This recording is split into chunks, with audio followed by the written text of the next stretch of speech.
Welcome, everybody, to this week's episode. We really appreciate you joining us. This podcast really shows us how we can all learn, live, and thrive off of each other. By sharing our knowledge through our conversations, we will impart some knowledge whilst learning ourselves how to progress even further. Here is your host.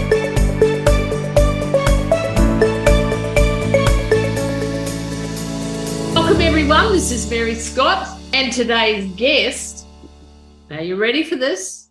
If you're here listening, sit up, take notice, because we have the beautiful, wonderful, inspiring, and wise Val Neenan, all the way from Ireland. Now, Val is an expert in the whole HR community and also, what's a word?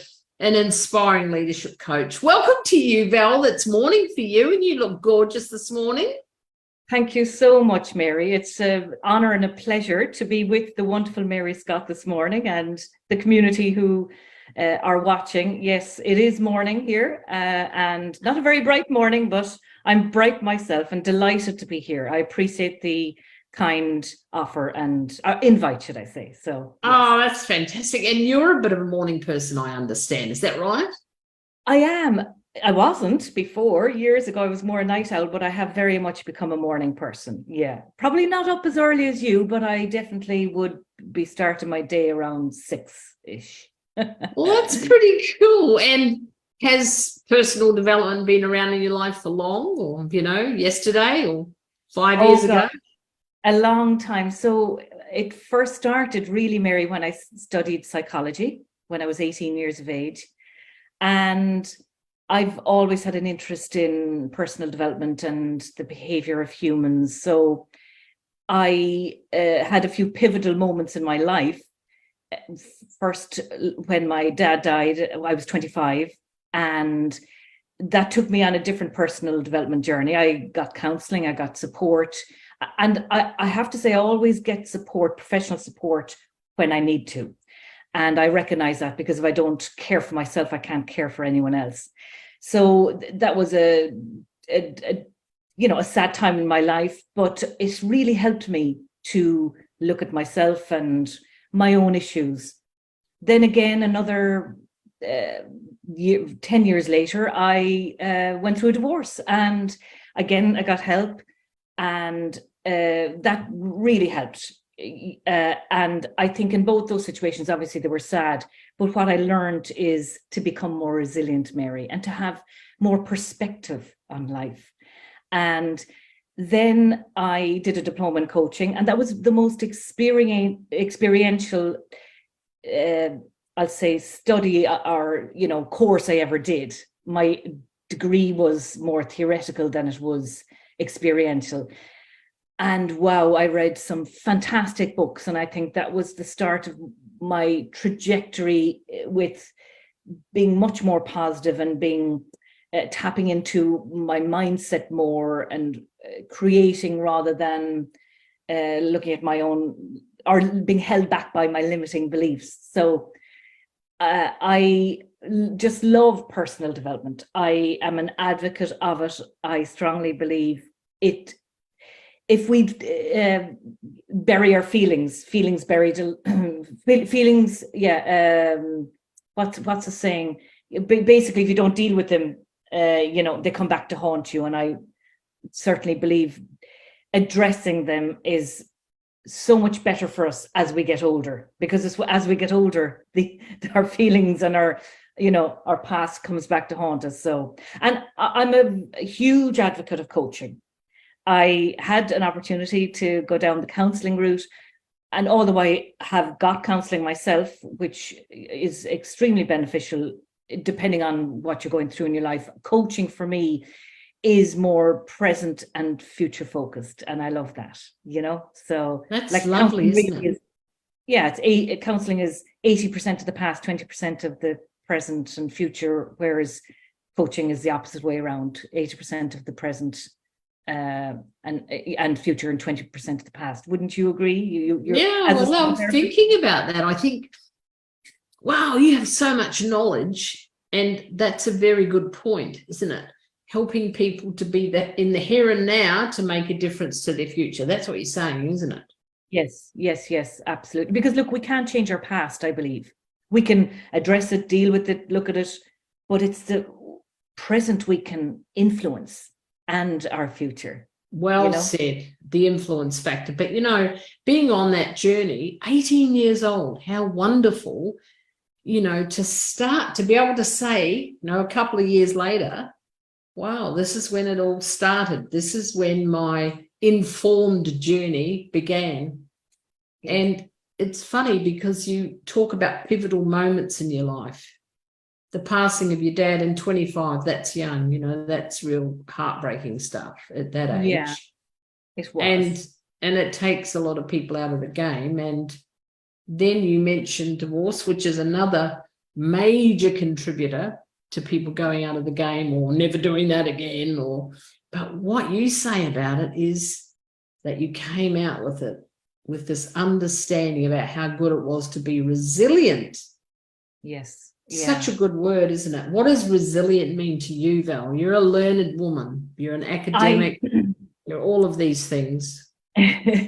For me, resilience is about our mindset. In a nutshell, how we perceive things, how we view situations, how we handle them, of course. So we can have the tools, but it's really about how our mindset is, our attitude to situations, how we deal with them. I think that's what resilience is. I mean, I do a lot of things to work on my resilience. This hasn't come easy.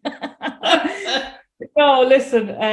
So I really am blessed that I've created I call it a daily method of operation, or my morning ritual, actually, is a nice way to describe it. So meditation, years ago, I couldn't meditate. I didn't know what to do, how to do it, but I started about 5-6 years ago now, really paying attention to it. So I do that as I wake. Actually, the first thing I do is practice gratitude. And again, that has helped me enormously, just enormously. I think years ago, Mary, I was more 60% positive, 40% negative. Maybe around that. Whereas now I think I can switch to positivity much quicker. This ritual, I find rituals a really stabilizing influence in my life. What about you? Oh, hugely. And in fact, at the ripe young age of 50, I saw you change that. You flipped that on its head. If only I had these tools years ago, my goodness, how different my life would have been. You've often talked about the monkey chatter. Gratitude stops that immediately. And I've learned to just go straight to gratitude. So I literally, my mind might start, I said, oh no, I go, practice what I'm grateful for. So I do that morning and evening before I go to sleep at night and in the morning, and I count my wins. And it could be just one, even that I had a good night's sleep, or from the day before, there may be more than one. And it just sets me up. And then I do my meditation. And during my meditation, I visualize.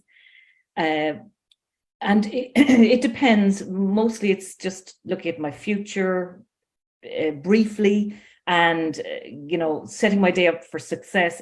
I listen to different guided meditations, and sometimes I do it myself. I do free meditation, but I find that much more challenging. And then I do deep breathing. I do yoga for 20 minutes approximately. Hang on a minute. Gratitude, deep breathing. Gratitude yoga, wins. Gratitude wins. Meditation, visualization, deep breathing, yoga, and a walk. Are you listening to this, folks? Get these down. These are great tips. But hang on, not just a walk. You might walk somewhere, and then what do you do? Then what do I do? Okay, this is a leading question, then I should know the answer. Well, you're an avid swimmer. Oh yeah. Are you not? Oh gosh, yeah. I was swimming yesterday. It was cold here in Ireland, But I swam for 20 minutes in my swimsuit, I might add, because years ago I can't stand the cold, but I've got used to it. Yeah, I've embraced it. So yeah, those rituals, they take actually only a few minutes, okay, maybe in total it might take an hour to do all that, but that is, and it depends. If I have an very early morning meeting, I might cut the meditation shorter or the yoga a little bit shorter, but I fit it in, and it just sets me up for success for my day, Mary. It really does. And actually I find if I'm in a situation, there are times when it doesn't happen. I might be with my partner staying in his mum's house or whatever. So it mightn't be so easy to do all that because, I'm in somebody else's house. And I find I'm a slight bit discombobulated without my ritual. I love that word, discombobulated. Yeah, well, that's interesting because I was talking about how it's a stabilizer, provides stability. This is what I do now. That's excellent. Now, I would like to ask some more questions about the swimming because I have been watching you for some time. And is it not true that you swim in the winter? Now, remember, folks, Val lives in Ireland. Come on. So listen up. Tell me a little bit more about what happens in winter and why you do it. Why I do it. Actually, I was influenced by Wim Hof before, who said, the cold water is so good for your immune system for so many different elements that I can't list off right now. But in general, when you immerse yourself in cold water, it strengthens your immune system. It actually helps with your breathing because you've got to regulate that hyperventilation. And when I first started, I was like that. I was hyperventilating, but it just feels so invigorating to get into that water. Now, in the wintertime, I wear a wetsuit. So let me not kid you. I'm no spring chicken who just bobs off, into the water. I have to wear a wetsuit and I'm neoprened head to toe, but it's still great to get in there, Mary. And yeah, it's just refreshing. And I know that there is huge benefits from cold water. So that's why I do it, on top of the fact that it really does, it raises those serotonin levels, those happy hormones. And, that obviously gives me a great happy feeling, even if it's only for a short period. And of course, there's probably 20 or 30 other people there with you at the time. Is that right, Val? Actually, no, I do it myself. That was a bit facetious, folks, if you're listening to this, because I knew this is not for the faint-hearted.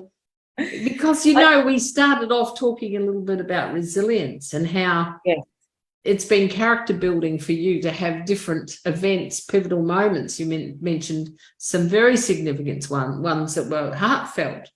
Yes. And this feels a little bit like an extension of this, There you are. You're the only one. It's winter. You're there in your wetsuit. How amazing. I'm not part of a swim club or a group I just go swimming when it suits me, when the tide is in mostly, hopefully. So I don't tend to, I find it a very individual sport, Mary, and that's what I like about it. Like there are other aspects of my life where I love to be sociable, but that is more for me. And actually in the water, I often practice gratitude.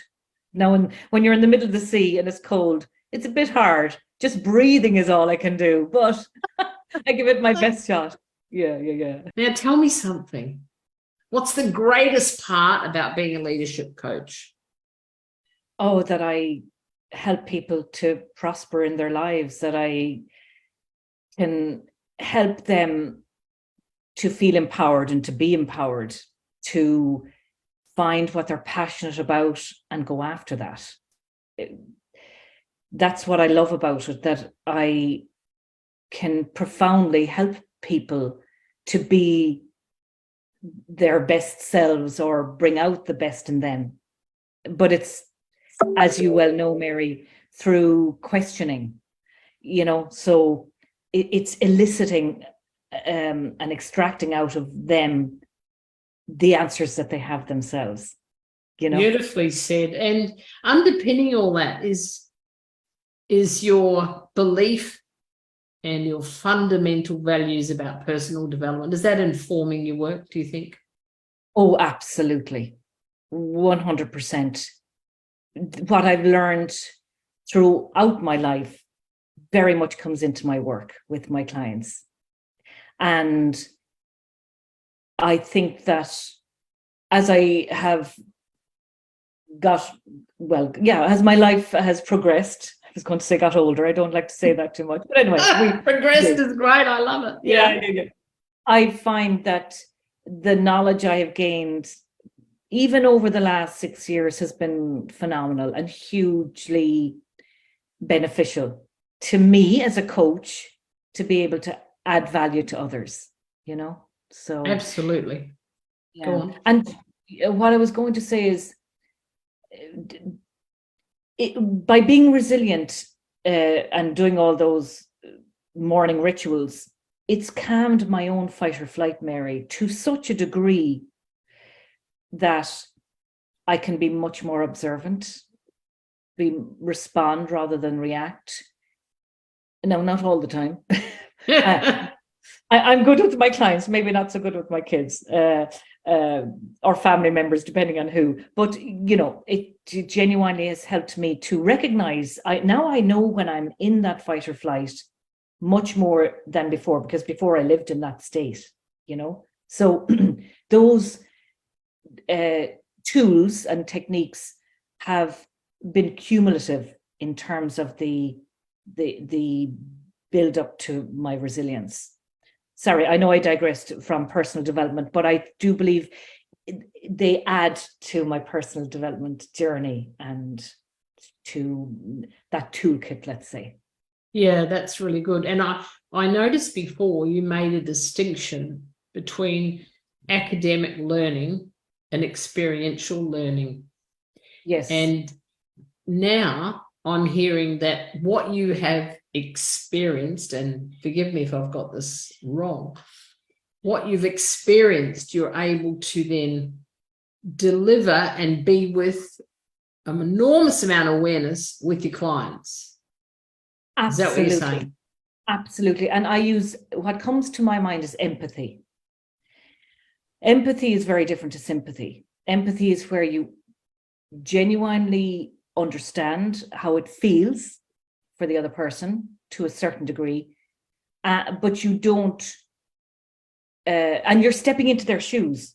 But your sympathy is very different because you're just feeling sorry for the person. Empathy means you care, you're there, you're listening, but you're not owning their problem. You're not carrying it for them. You're helping them through it, to work through it, and to find a resolution. And that's the empowerment piece as well, you know. So, yeah.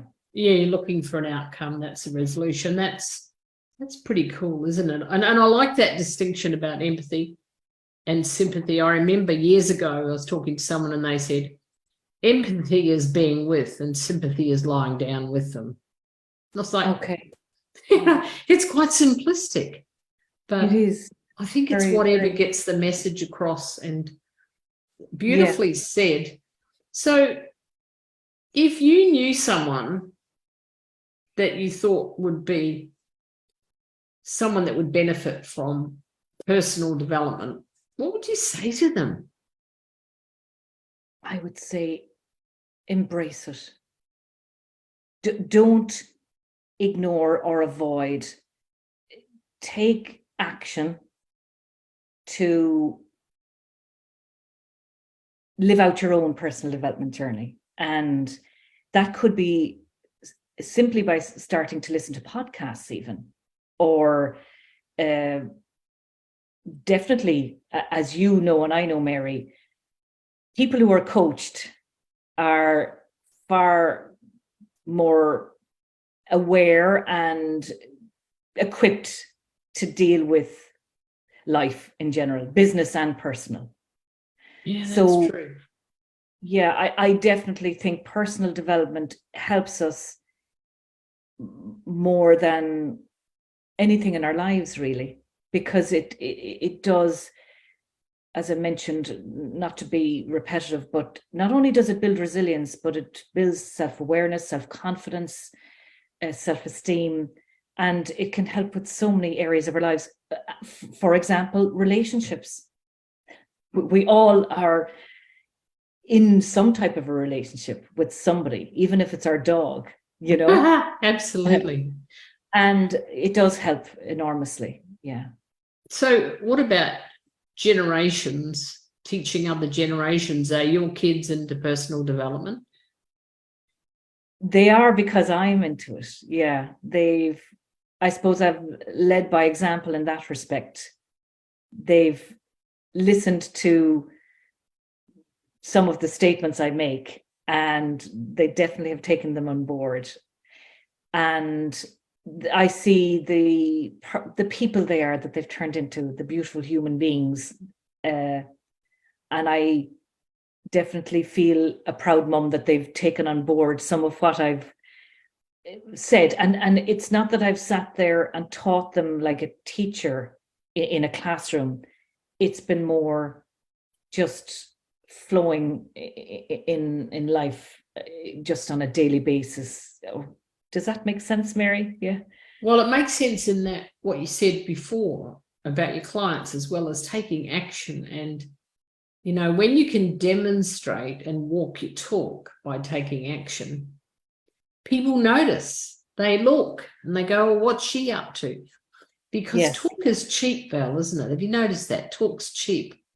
We Oh, can yeah. promise a lot and do nothing. But when you can demonstrate it by actually living your life like that, I'm sure you've influenced your children hugely. Who else, if you were to think about this, who else, and I don't mean specifics, but you're living a vital life. That's like, look at you, you're shining, you're bright. There's just so much good energy coming from you. Who else do you think, on a daily or monthly basis, who else are you influencing that you're aware of?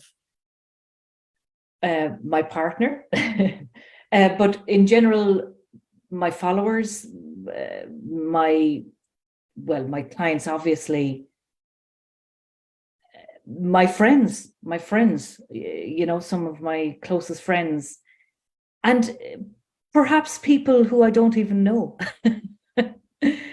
Perhaps you've often said, Mary, you just don't know who is reading or listening or watching.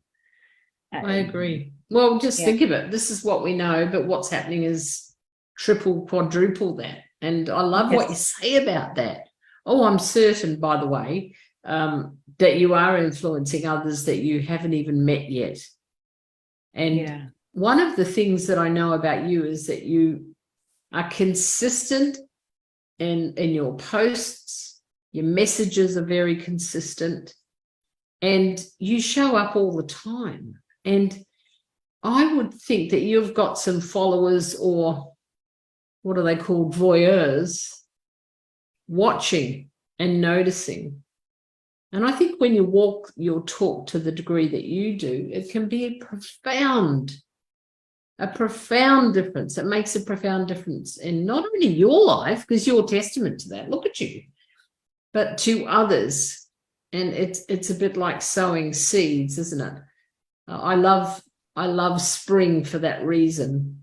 I love to throw the seeds that I gathered last year and put them in, and just see what germinate, and then what then flowers. And I think humans are no different, except that we don't often see where those seeds land, and we don't have what was I going to say? We don't have or see what comes to fruition from that. Sure. Have you ever had someone come up to you and say, you know, Val, I've been watching you. You're a pretty positive person. What's that all about? Yeah, I've had people who are strangers, mostly on LinkedIn, through LinkedIn, Mary, and actually, funnily enough, through Facebook as well, but more so LinkedIn, who've been watching, and have been inspired and very interested in my outlook or my approach and attitude and positivity or honesty, actually, honesty as a human being, as a mum, as a HR consultant, as a leadership coach. There's still the human side to me, you know, and I think that's what resonates with people. And that's why some people come back, and one person in particular that I remember, in fact, she's still in touch. And I happened to meet her at a meeting, Mary, would you believe? So she followed me on Facebook. Wow. She likes and love, you know, she uses the emojis like and love, depending on my posts. And I met her at a meeting recently. And she said, Val, Neenan, I'm Betty Fitzgerald. I love your work. Isn't that incredible? Yeah. Oh, I love it. Yeah. So you just don't know who's watching. But yeah, I've had people come back on LinkedIn as well and just comment that they love my work. And that's nice to know, because sometimes you don't know who you're reaching or who you're connected with. Yeah. No, you don't. And I think I remember in my psychotherapy practice, which is a long time ago now, I met up with one of my clients. I think it was 15 years later. And I was walking down the street, and I remember, you know, when you do that double take, I know that face. Yes. And then she did the same. And she just started crying. Like, it was 15 years later. I was like, oh my goodness, what's going on? She's like, oh, it just brings back a time in my life when I was learning so much. And now I'm teaching what you were teaching. And I was like, wow. Like, I was just, I was so thrilled and touched, you know. Yeah. I have the gorgeous Valnina here from Ireland, HR specialist, expert, leadership coach, and all round. She's an amazing and incredible woman. So, Val, here's a couple of questions just to finish off. Sure. These are unprepared questions. I said Val a couple of questions and I've kind of got a bit carried away, but she knows that. Curveballs at me, yes. If I was to meet your kids, what would they say about their mum? That she's very kind, compassionate, understanding, firm, assertive. Did you see the tone of that? Firm. Yes. And fair and very loving. Beautiful. Imagine that. Imagine that your kids could say that about you. I think that's a beautiful thing. So is there anything that you would love to share? Yes, I would love to share the 4 agreements that I've lived by since I read that book back in 2009 or 10. Don't take things personally. Be impeccable with your word. So be honest, be authentic. Do your best always. And the 4th one, which has just escaped me, is can't remember it. Sorry, Mary. I've got a blank. But they're 3 of the 4 agreements, and yeah, they are just wonderful. Oh, don't make assumptions is the last one. There you go. Beautiful. I knew it would come to you. Yeah. And honestly, they've served me so well. Yeah. That's awesome. Thank you so much. Well, 4 agreements. I'm a great one on agreements. You and I could probably have another little chat about agreements, because I have some pretty strong opinions about agreements. Look, Val, thank you so much for joining us early in your day to bring your value and your knowledge of personal development, and thank you for sharing your journey, because there's pivotal moments that stand out. And you know, I'm certain just by us chatting today that you have given courage to someone else to get up and to be resilient. So thank you so much for joining us, and have a beautiful day. Have a beautiful day. Thank you. Okay, thank you so much. Have a wonderful day, everyone. Thank you. Fantastic. So this is Mary Scott and Val Neenan from Ireland, Mary from Sunshine Coast here on the east coast of Australia. We're looking forward to our next guest. And if you've only just joined us, wait a minute, come back in, because there's lots here that Val's shown us today that you can implement in your life be resilient, and be grateful. Have a beautiful day, everyone. Thank you, Val. Thank you.